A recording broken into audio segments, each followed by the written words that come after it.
세계 경제 정쟁의 핵심이 바로 반도체입니다. 미국은 우리, 일본, 대만을 반도체 공급망 협의체인 칩4로 묶어서 중국을 압박하려고 하고 있습니다. 이미 일본, 대만은 참가 의사를 밝혔고요. 우리 한국은 선택의 기로에 놓여 있습니다. 과연 칩4에 참여하는 것이 우리 국익에 얼만큼 도움이 될지 전문가 의견 들어보겠습니다. 명지대학교 박정호 특임교수 연결합니다. 교수님. 예, 안녕하세요. 자, 오늘 열리는 한중 외교장관 회담이 쟁점이 특히 칩4인데요. 우선 교수님, 칩4, 칩4, 칩4가 맞죠? 설명 예, 좀 해주세요. 맞습니다. 칩4, 예. 반도체를 만들기 위해서 네. 주로 필요한 장비라든가 설비, 그다음에 반도체를 만드는 제조 공정에 참여하는 나라들이 있습니다. 네. 이 나라들이 거의 전 세계에서 반도체의 70% 이상을 생산하고는 데 참여하고 있거든요. 예. 대표적으로 미국과 일본은 반도체를 만드는 데 필요한 장비와 소재를 제공하고 있는 나라고요. 그다음에 반도체를 직접 생산하는 역할을 하고 있는 건 우리 한국과 대만입니다. 대만. 네. 그리고 반도체를 어떤 모양으로 만들면 좋을지 설계하는 역할은 또 상당 부분 미국이 하고 있습니다. 바로 이 네 가지 나라들이 각각의 역할을 담당하면서 반도체에 좀 더 강한 온라인을 맺어보자라는 게 칩4이고요. 네. 한 가지 상식 차원에서 말씀해 드리면 대만은 국제사회에서 아직 국가가 아니기 때문에 아하. 칩4가 국제적인 조약이 될 수는 없습니다. 아, 조약을 할 수는 없다. 예. 그러다 보니까 저희들이 일종의 온라인이다, 아하. 동맹이다 이렇게 표현을 하는 것이죠. 자, 중국에서는 칩4 할 거면 중국까지 포함해서 칩5 해야 한다 이렇게 반대를 하는 것 같거든요. 우리 정부는 중국 배제 모임은 아니다 이렇게 얘기를 했지만 중국 반발은 뻔한 것 같긴 합니다. 어떻게 보십니까? 예, 실질적으로 중국이 자신들을 배제하고 있다라고 목소리를 내는 그 톤앤 매너가 정확한 상황을 진단한 것이라고 볼 수 있습니다. 네. 예, 이번 칩4와 함께 추진하고 있는 미국의 반도체를 육성하기 위한 법안들의 내용을 보면요. 미국에서 제공하는 보조금을 받은 기업의 경우에는 물론 중국이라고 언급은 안 해 있습니다만 네. 해외에 28나노 이하의 반도체 공장을 증설하지 못하도록 해놨습니다. 그러면 이거를 많은 분들은 그렇다면 지금 중국에 있는 반도체 공장은 정상적으로 가동하면 되고 앞으로를 못한다는 것이니 중국도 방해한 건 아니지 않느냐 이렇게 생각하실 수가 있는데요. 네.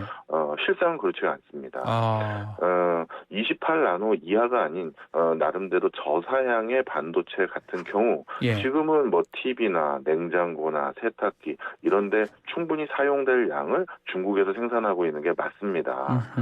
그런데 전자제품은 더 잘 아시겠습니다만 계속 전자제품도 발달이 되잖아요. 예. 그러다 보니까 머지않은 시간이 지나고 나면 TV나 냉장고, 세탁기에도 28나노 이하의 반도체들이 사용되는 상황이 언젠가는 도래합니다. 그러니 미국이 요구하고 있는 고사양의 반도체를 해외에 더 이상 증설하지 말라는 것 머지않아 네. 일반적인 가전제품 등에 만드는 반도체마저도 중국에서는 생산하지 말라는 얘기랑 그러네요. 똑같은 얘기죠. 자, 중국하고 지금 연관성이 있는 것 같은데 만약 중국이 한국 반도체 수입에 빗장을 걸어버리면 타격이 예상이 되기도 하고 예전에 사드 때처럼 보복할 수 있다는 우려도 있는 것 같습니다. 예, 맞습니다. 보복은 할 것 같습니다. 아, 보복은 할 그렇지만 것이다. 예. 예, 그 보복의 방식이 반도체를 가지고 아하. 보복을 할 것 같지는 않아요. 예. 그 이유를 좀 설명을 드리면요. 중국이 우리 한국 반도체에 의존하는 비중이 절대적이기 때문인데요. 아. 중국은 전 세계에서 생산된 반도체의 15%가량을 생산하는 국가로 분류하고 있습니다. 아, 예. 그런데 이걸 좀 더 자세히 들여다보면 예. 그 15% 중에는 중국에 있는 삼성전자 공장과 예. SK 하이닉스 공장에서 생산하는 양이 9% 가까이 됩니다. 15% 중에 9%? 예. 네. 그러니 실질적으로는 한국계 기업들이 생산하는 게 거의 절대적인 비중을 차지하고 그러네요. 있는 거죠. 그리고 그 15% 생산한 것들 중에 상당 부분이 중국 자체적으로 여러 가지 가전제품을 만든다든가 여러 산업에 반도체를 소모하고 있거든요. 예. 그런데 만약에 한국의 반도체 기업과 척을 져버리면 중국의 전후방 산업들이 모두 큰 차질을 빚게 됩니다. 아하. 그러다 보니까 지난 사드 때도요, 정말 우리나라에게 몇 번 충격을 주겠다라고 하면 우리나라가 대중 수출 무역에서 차지하는 가장 큰 품목을 네. 뭐 예를 들어서 수출 금지를 때려버린다든가 아하. 그거를 자신들이 더 안 받겠다고 하면서 사실은 사드 때도 반도체를 건드렸어야 우리가 수출 금액이 가장 큰 차질을 받게 되는데 네. 그때도 반도체는 감놔뒀거든요. 고스란히 놔뒀거든요. 아. 예. 왜냐하면 본인들 피해도 크기 때문에. 자기들 이익도 있으니까. 예. 그렇죠. 그래서 아. 이번에도 아마 치포에 가입을 했다라고 한다면 예. 그것 때문에 한국에게 섭섭한 마음을 피력하기 위해서 뭔가 경제적 다른. 보복을 할 수는 있지만 그건 반도체는 아닌 다른 분야가 될 가능성이 많고요. 네. 그 다른 분야라고 한다면 가장 대표적으로 산업 자체의 어떤 큰 생태계를 훼손하지 않는 분야. 아. 예를 들어서 한류 콘텐츠라든가 아하. 화장품이라든가 예. 뭐 식품이라든가 아하. 뭐 이런 쪽에 제재를 가할 가능성이 높습니다. 그렇군요. 이제 그런 상황임에도 불구하고 왜 우리 정부는 미국 주도의 치포에 동참을 하려고 하는지, 우리 득실은, 우리 국익은 어떤 게 유리한지 말씀 주실 수 있을까요? 예, 먼저 반도체를 우리나라에서 생산하기 위해서 필요한 소재와 장비가 있을 거 아니겠습니까? 그 소재와 장비는 미국과 일본 장비에 의존하는 비중이 50% 가까이 됩니다. 네. 그러다 보니까 미국과 일본 소재와 장비가 없이는 우리가 중국에다가 갖다 팔 반도체 자체를 아예 못 만드는 상황이 돼버립니다. 그런데 이번 치포를 대하는 입장에 있어서 대만의 TSMC, 우리 삼성전자나 하이닉스의 경쟁사라고 할 수 있겠죠. 이 TSMC는 상당히 적극적인 기조예요. 그렇게 될 경우 미국과 일본, 대만만 온라인을 맺는다면 미국 시장에 진출하는 데 있어서도 대만 기업에 우리가 좀 후순위에 밀릴 가능성도 있고요. 네.